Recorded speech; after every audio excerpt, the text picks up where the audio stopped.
തുപ്പരുത് തുപ്പരുത് തൊപ്പ്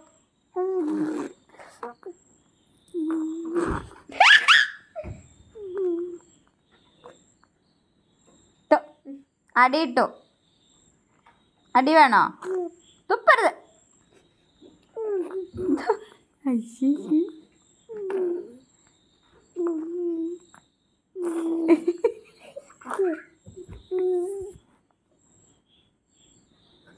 നല്ല അടീൻ്റെ കുറവുണ്ട് കേട്ടോ തൻവിക്ക്. അത് പറഞ്ഞപ്പോൾ ചിരിക്കുന്നോ?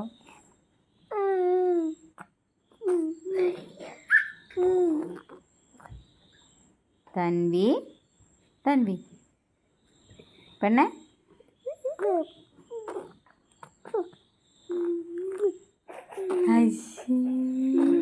എടി ചുണ്ടു ചുണ്ടു ചുണ്ടു അടി.